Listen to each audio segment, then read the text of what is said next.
In the twilight of the Meiji era, amidst the hustle and bustle of a rapidly modernizing Japan, a lone wanderer, Himura Kenshin, traversed the country. With his sakabatu, a reverse-blade sword, slung over his shoulder, he epitomized the contradiction of a swordsman who had sworn never to kill again.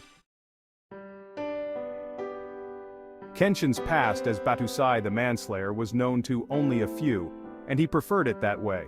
The scars on his body, most notably the cross-shaped one on his left cheek, were silent reminders of a life filled with bloodshed and regret. Yet his heart carried a resolve to atone for his sins by protecting the weak and upholding justice without taking lives. One rainy evening, Kenshin found himself in a quaint village nestled in the foothills of Mount Fuji.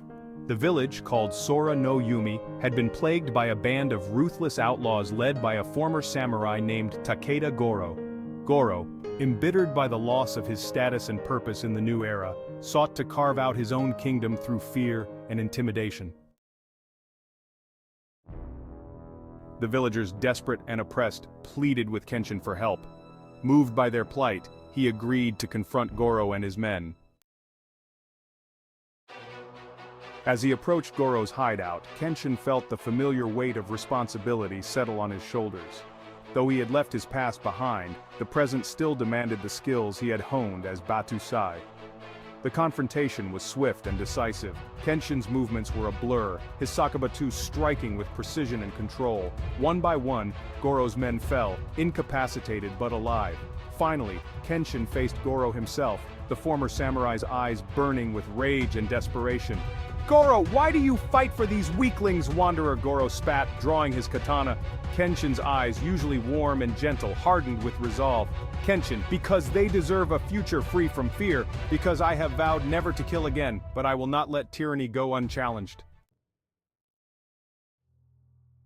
The duel was fierce, Goro's attacks wild and powerful, but Kenshin's technique was refined and unyielding. In the end, Kenshin disarmed Goro, sending his katana clattering to the ground.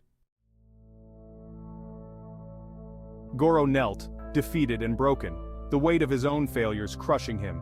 "Goro, you could have killed me," Goro muttered, his voice barely audible over the rain. Kenshin sheathed his sakabatu, the rain washing away the tension of the battle. "Kenshin, killing you would solve nothing. Find a new path, one where you can make amends." With Goro and his men subdued, the village of Sora no Yume found peace once more. The villagers offered Kenshin their gratitude, but he declined any reward. His journey was far from over, and there were still many in need of his help. As the sun broke through the clouds, casting a golden glow over the village, Kenshin set off once more. His path was uncertain, but his purpose was clear. With each step, he moved closer to redemption, a Rurouni guided by the principles of justice and compassion. And so, the legend of Kenshin Himura, the wandering swordsman, continued to grow, one act of kindness at a time.